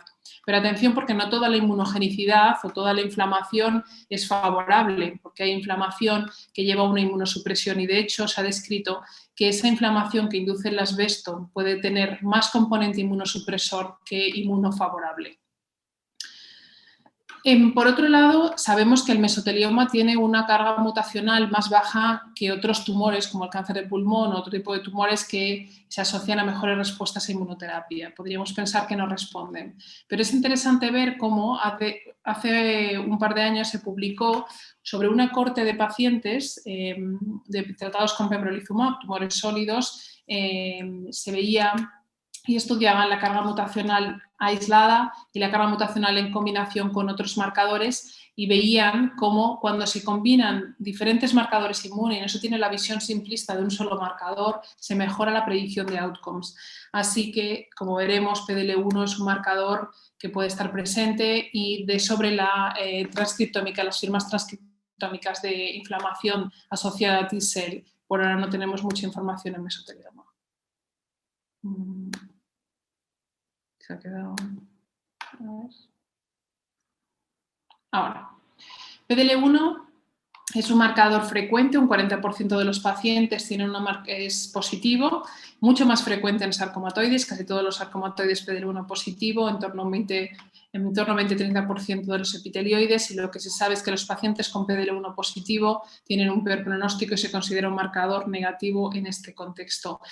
Hasta ahora no se ha visto una correlación clara con la respuesta a la inmunoterapia en los estudios de monoterapia en pacientes previamente tratados. Y al final el desarrollo clínico del mesotelioma ha sido muy parecido al de cáncer de pulmón, que es, una vez agotadas todas las estrategias terapéuticas, probar la actividad de la inmunoterapia, y eso ya forma parte del pasado. Todos los estudios que se han ido haciendo con unos datos muy prometedores en términos de respuesta y PFS y también en supervivencia global, pero fijaros, la mayoría de los estudios fase 1 y fase 2 son estudios muy precoces con poblaciones muy seleccionadas, incluso algún fase 3, pero que se llega a comparar con placebo.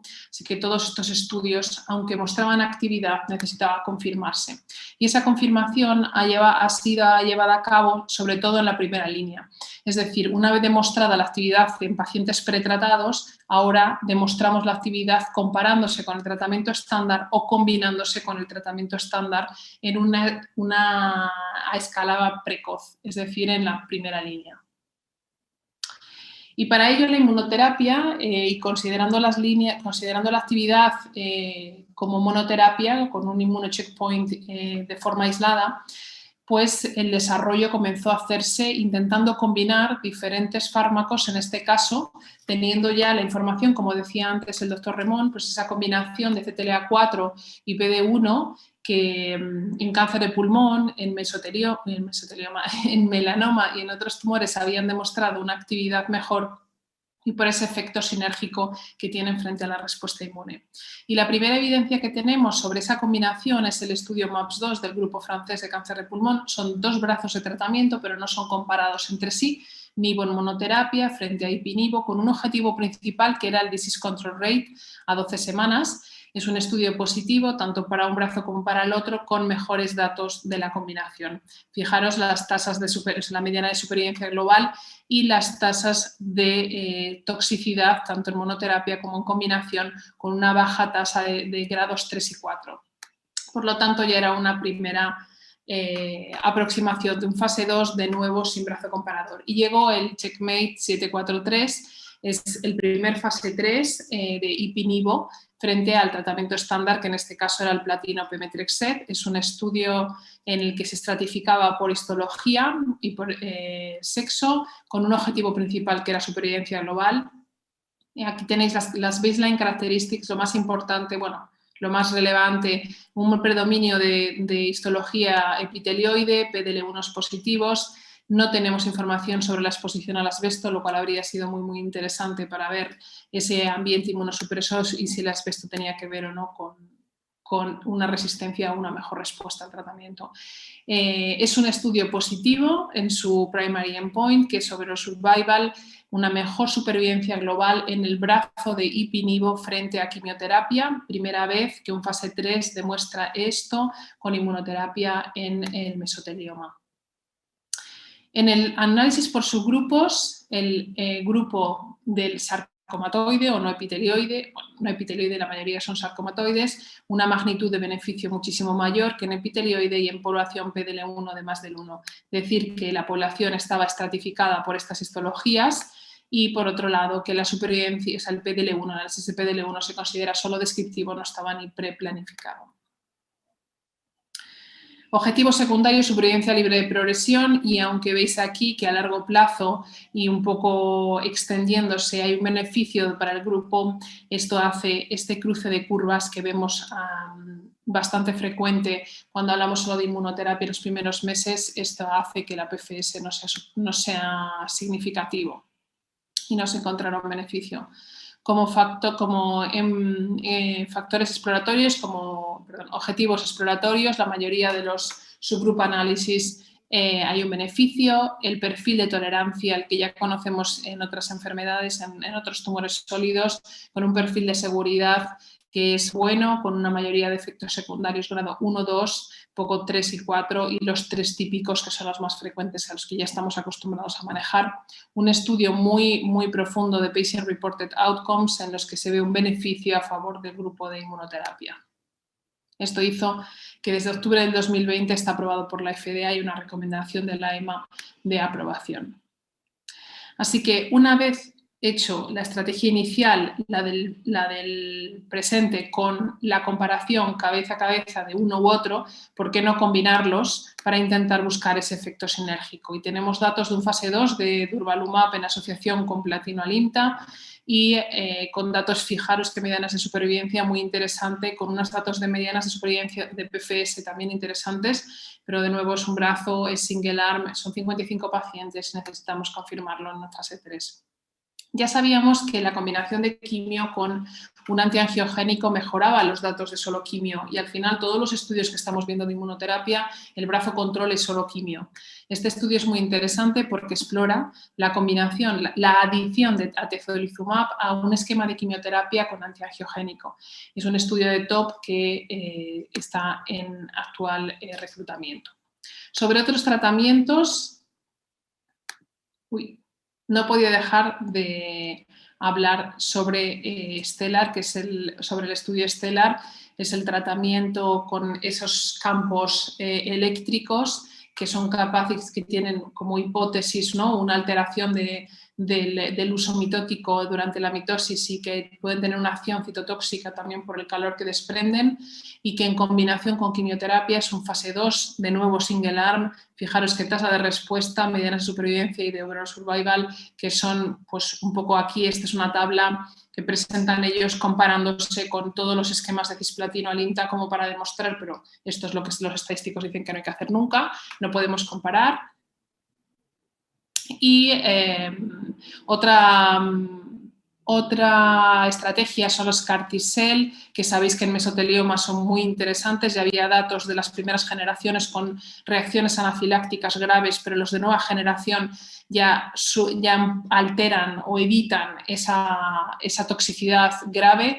Y de nuevo la mesotelina, que es probablemente la proteína de mayor interés para los CAR T-cell, pero todas las demás también que se están explorando y que se encuentran sobreexpresadas en mesotelioma, y como no los combos con inmunoterapia, que son muy interesantes. De los virus oncolíticos, son altamente, o sea, el mesotelioma, pues al tener los implantes pleurales cerca y ser accesible, pues es una opción, o sea, es un tumor que se presta a este tipo de terapia, y que tenemos la información de los fases 1, de los estadios precoces de enfermedad de actividad limitada, en general en inmunoterapia, pero algunos pacientes muy largos respondedores, y eso hace que se esté estudiando ahora mismo en combinación, ya sea con terapia estándar o con inmunoterapia, por esos efectos sinérgicos de respuesta inmune.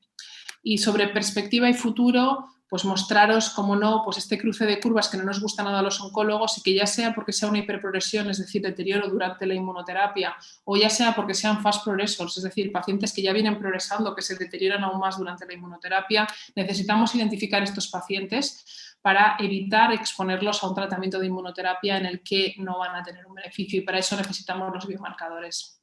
Como hablábamos antes, es un contexto muy complicado, el microambiente tumoral del mesotelioma, con muchísima célula inmunosupresora, y eso hace que en mesotelioma sea realmente importante el rol de los combos con todos estos inmunocheckpoints que tenemos y que ahora mismo se están estudiando, ¿no? Hay muchísimos fase 1 y 2 en los que se permite incluir mesoteliomas con este tipo de combos.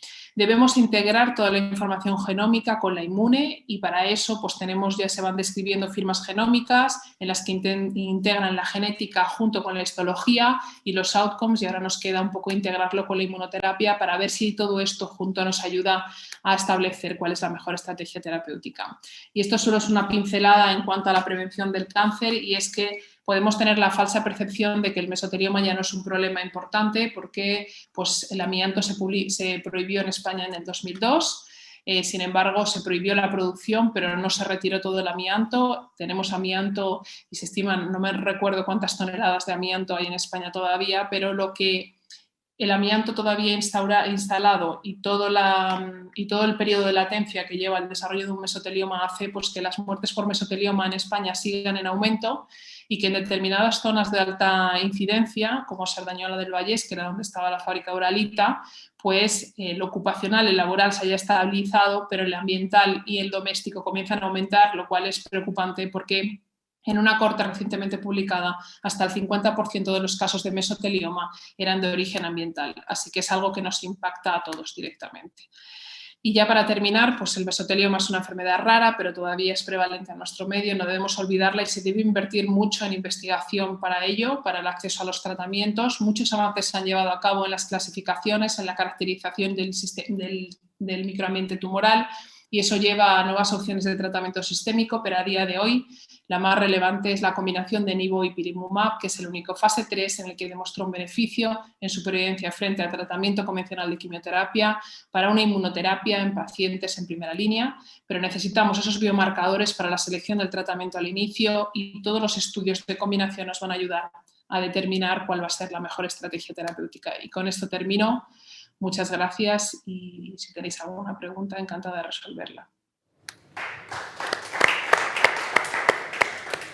Muchas gracias, Laura. Ahora tenemos tiempo para como 10 minutos, ¿no? Para preguntas, sí. 10-15 minutos. 10. No sé si alguno de la sala quiere hacer algún comentario. Carlos, empezamos nosotros. Emilio. Es que no le veo con la columna. Sí, todo tapa. Buenas tardes. Mi pregunta es a propósito del tema de los corticoides y la inmunoterapia. ¿Hay alguna confirmación o apuesta por una dosis en concreto en donde uno no tiene riesgos de estar perjudicando a la persona con un tratamiento inmunológico y corticoides? Bueno, en un principio lo que se ha demostrado es que aquellos pacientes que reciben los corticoides derivados para controlar los síntomas de la enfermedad son los que no se benefician del tratamiento de la inmunoterapia, mientras que aquellos pacientes que reciben los corticoides por comorbilidades, pues que no deberíamos tenerlos que parar ni tendría un impacto negativo en la supervivencia de estos pacientes. Es lo mismo que cuando el doctor Calles hablaba de los pacientes con PS2, pues también depende si el PS2 es por la enfermedad, pues a lo mejor sí que va bien tratarlos con inmunoterapia, si es por comorbilidades probablemente no, pero a día de hoy para el tema específico de los corticoides solo cuando es para tratar los síntomas de la enfermedad es cuando tiene un impacto negativo. ¿No se puede hablar de una dosis específica o un corte de dosificación? Bueno, la doctora Mazquita puede hablar un poco más de su corte con la corte americana, que sí que tenía relación a mayor dosis, peor impacto, ¿no? No sé si Laura quiere hacer algún comentario. Lo que vimos al inicio lo analizamos primero en una corte training y luego una validation, y en la corte inicial lo que vimos es que más de 20 miligramos de prednisona, de la dosis equivalente de prednisona, era lo que realmente se asociaba a un mal pronóstico. Después, cuando aumentamos la N y se unió a la corte de Memorial, ahí vimos que a partir de 10 miligramos ya había suficiente evidencia y por eso bajamos a 10 miligramos de prednisona. O sea que esa sería la dosis. Luego hay una corte, creo recordar, australiana o de melanomas que habían evaluado melanoma, pulmón y varios tumores que habían evaluado más de un miligramo. Pero la realidad es que a día de hoy la evidencia es 10 miligramos de prednisona y siempre asociado a factor pronóstico negativo, como decía Jordi, asociado a los síntomas del cáncer, no tanto como factor predictivo de no respuesta al tratamiento. Jordi, hay una pregunta que nos llega por internet. Más o menos la pregunta se pregunta si este concepto de largo superviviente depende del tipo de tumor. Es decir, ¿largo superviviente es el mismo en cáncer de pulmón, en cáncer de colon? ¿Cómo defines largo superviviente en cáncer de pulmón en este momento? La verdad es que es una buena pregunta porque no había una definición específica de lo que era largo superviviente, pero sí que algún estudio te decía que eran aquellos que vivían 12 meses, pero esto era antes del tratamiento de mantenimiento. Creo que a día de hoy definir largo supervivientes podríamos discutirlo todos, tendríamos una visión distinta, pero quizás podríamos hablar de 2 años, ¿no? Estos 22-24 meses. Pero creo que si la hay, yo la desconozco, no hay una definición estricta en la nueva era de lo que son largos supervivientes. Evidentemente es distinto para cáncer de pulmón, cáncer de colon y por ejemplo, melanoma, ¿no? Son completamente poblaciones distintas y creo que cada una tiene que tener una definición específica, porque a pesar de que utilicemos los mismos medicamentos, las supervivencias medias no son las mismas y tampoco el porcentaje de pacientes vivos a los 2 y a los 4 años. ¿Estáis cómodos los tres con la respuesta de Jordi o queréis mojaros un poco más? 2, 1 año y medio. 1. Va, Antonio. Una apuesta. No, la verdad que no lo sé. Es discutible. Yo recuerdo por algún estudio que hemos hecho que lo modificábamos por el camino y que empezábamos con 1 año y luego cuando teníamos más pacientes recogidos lo subíamos a 2 años, ¿no? Y al final la última vez, o sea, el último era OS mayor a 2 años, PFS mayor a 12 meses y respuesta, estabilización de más de 6 meses. O sea, juntando todo eso es un súper respondedor, ¿no? Al final. Yo lo que creo que también es aquellos pacientes que continúan beneficiándose más allá de 6 meses probablemente son los que tendrán más beneficio, más larga supervivencia. Entonces hemos de mirarlos y definir o si podemos predecir cuáles serán largos supervivientes en función de la respuesta y la supervivencia libre de progresión que tengan, ¿no? Yo creo que haría, como decía Laura, definir estos subgrupos y son los que nos pueden ayudar también a tomar decisiones de en cuanto continuar el tratamiento, cuándo parar y los que pueden medir más. Sí, continuando un poco en esta línea, y es una pregunta no solo para Jordi, yo creo que para los tres, precisamente hablamos alta expresión de PDL1 como que puede ser el grupo que claramente se puede beneficiar. En el extremo opuesto tenemos los pacientes que tienen alta carga tumoral, que posiblemente son estos que todos reconocemos que pueden ir mal si no mejora en las primeras semanas de tratamiento. Pero ¿cómo podemos identificar realmente esa población que llega a la cola de supervivencia, ¿no? ¿Tenéis algunos, quizás son estos respondedores iniciales, estos respondedores que se estabilizan a 1 año? ¿Tenéis algún otro factor que podamos intuir, que podamos considerar en la práctica clínica para pensar en que un paciente, cuando lo estamos viendo a los 6 meses, al año, va a ser de esos que llega a los 5 años? Yo creo que a día de hoy, para mí, el factor más importante que se correlaciona más con la larga supervivencia es la respuesta al tratamiento. De hecho, y no solamente en tumores con alta expresión de PDL1, sino que en el Keynote 042, el que comparaba pembrolizumab con quimioterapia en tumores PDL1 positivos, el beneficio a largos supervivientes era incluso, o pacientes que estaban vivos a largo plazo, era independiente de la expresión de PDL1. Entonces, yo creo que lo más importante es tener una respuesta mantenida. También el Checkmate 227 hicieron un landmark análisis en los cuales los pacientes que habían tenido una respuesta parcial o una estabilización a los 6 meses son los que el 70% estaban vivos a los 3 años. Por tanto, creo que sí que existe una correlación entre la respuesta y la posibilidad de tener un largo superviviente.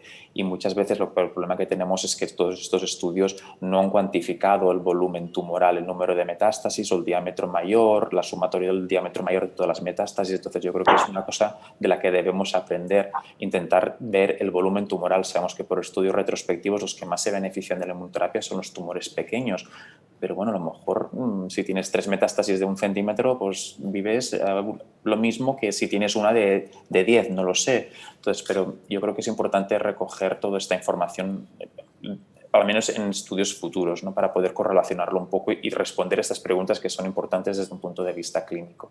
Esta es mi opinión. Antonio, según lo que has comentado, es evidente que los ensayos clínicos, la presencia de población por encima, sobre todo de 75 años, es muy pequeña, pero claramente no podemos tener la edad como factor de predicción de respuesta o no a la inmunoterapia, o sea, que no debería ser un factor limitante, ¿no? Eso es. En términos generales, los datos de los análisis demuestran que probablemente el beneficio sea similar en población de más de 75 años o más de 65 años que en menos de 65 años. La cuestión está en el balance riesgo-beneficio, que probablemente estén expuestos a una mayor toxicidad y haya que balancear mejor si hubiera opciones disponibles. Un ejemplo que ponía es una monoterapia en un paciente que tenga un PDL1 más del 50%, pues decidir entre una monoterapia o una quimioinmunoterapia, pues probablemente si tuviéramos la oportunidad de elegir pondríamos en valor pues, las comorbilidades, la evaluación geriátrica, la carga tumoral para decidir sobre un tratamiento u otro. Yo creo que no tenemos todavía la capacidad de decidir, ¿no? de seleccionar qué pacientes se van a beneficiar y lo contrario, es decir, por tener un PDL1 de menos del 50%, exponer a un paciente de 85 años una quimioinmunoterapia, pues puede que sea muy, muy abrasivo para el paciente, puede sea muy negativo para el paciente porque puede hacer unas toxicidades hematológicas muy significativas y quizás ese paciente con una monoterapia sería suficiente, ¿no? Y ese balance riesgo-beneficio a día de hoy no lo hemos encontrado y además no tenemos la posibilidad, ¿no?, de elegir entre monoterapia o quimioterapia. En nuestro entorno estamos obligados a poner quimio y inmunoterapia, lo cual puede ser excesivo para ciertos pacientes, pero no por una falta de eficacia, sino probablemente por un exceso de toxicidad, por la quimioterapia sobre todo. Laura, mesotelioma. El mesotelioma es un tumor raro, ahí tenemos pacientes que evolucionan muy lentamente, ¿no? Y están X años, incluso además poco sintomáticos en ocasiones o con síntomas derivados de la ocupación de los espacios, ¿no? Y otros mesotelianos que van pues más a prisa, ¿no? ¿Cómo podemos controlar este fenómeno a la hora de incluir los pacientes en los ensayos clínicos para que esta desviación de la propia historia natural del tumor no nos haga crear falsas esperanzas o resultados negativos cuando no lo sean? Esto realmente es un problema, ¿no? Y luego, ¿qué crítica harías de esas inclusiones de pacientes con tumores sarcomatoides y mezclarlos todos juntos en los mismos tratamientos, ¿no? Ayer tuvimos una sesión sobre sarcomas que fue muy ilustrativa en relación, no con el mesotelioma, claro, pero bueno, por hacer similitudes en algunos aspectos. Cuando quieras. Primero es que tendríamos, bueno, nos pasan todos los tumores, que utilizar un factor de estratificación en los ensayos clínicos que nos asegurara que los pacientes pues, estuvieran más o menos bien balanceados en esto, y no lo tenemos porque tampoco disponemos de una firma o de un score. Hay scores en investigación que vienen sobre todo de estudios retrospectivos de cortes de mesoteliomas más o menos grandes en los que se hace una caracterización molecular y se describen pues, el impacto pronóstico, pero que no ha llegado a la clínica y que a día de hoy no están disponibles. Pero yo sí que creo que ese tipo de score nos pueden ayudar, porque clasifican muy bien el pronóstico de los pacientes, separan muy bien el mesotelioma indolente del mesotelioma agresivo, ¿no? Porque no hay nada peor que pensar que un tratamiento es efectivo, porque casi todos los pacientes que están incluidos en el fase 2 tienen un mesotelioma indolente, y no es por la actividad del fármaco, sino por la historia natural del tumor. Y a día de hoy, en algunos de los estudios no tenemos la respuesta. Pero sé que se va a presentar ahora, no sé si está ya publicado, pero va a estar a puntito de estar publicado, que es un score de mesotelioma que integra genética, histología, factores clínicos y que puede ser un inicio para poder hacerlo. No, algo bastante sencillo de hacer, no hay que hacer, no es una carga mutacional o cosas estas sino que podría hacerse. Pero bueno, el problema es de lo de siempre, son tumores raros, poco frecuentes, y entonces pues lograr algo de esto en este tumor huérfano pues es más complicado. Y la segunda, ¿cuál era? El incluir los no epitelioides, ¿no? Que ahí están los sarcomatoides, los bifásicos, los sarcomatoides hiperagresivos, los sarcomatoides tal. No, pues sí, esto yo creo que está hecho un poco más porque siempre, en casi todos los estudios, la corte que va bien es el epitelioide, ¿no? Claro. Y lo curioso de aquí de la inmunoterapia, de este estudio, es que es justo lo contrario, ¿no? Puede ser lo contrario únicamente pues porque vemos más PDL1 positivos, pero bueno, PDL1 mesotelioma a mí me cuesta bastante creérmelo y no lo sé, o sea, es algo que hay que hacer, pero o sea, hay que separarlos, pero... Sí, es un mundo muy complejo. Ayer vimos la incapacidad de PDL1 sarcomas en general para ayudarlos, ¿no? Y tal. Muy bien. Hay un comentario, nos preguntan a la organización si estarán disponibles los vídeos de estas charlas y de todas. Sí, la respuesta es sí. Yo creo que mínimo es un mes, ¿no? No lo sé, creo que es un mes, sí, ¿no? 3 meses, me indican, 3 meses está disponible. Bueno, tenemos que acabar porque a las 5 hay que reanudar la mesa. Vamos a hacer una pequeña parada técnica.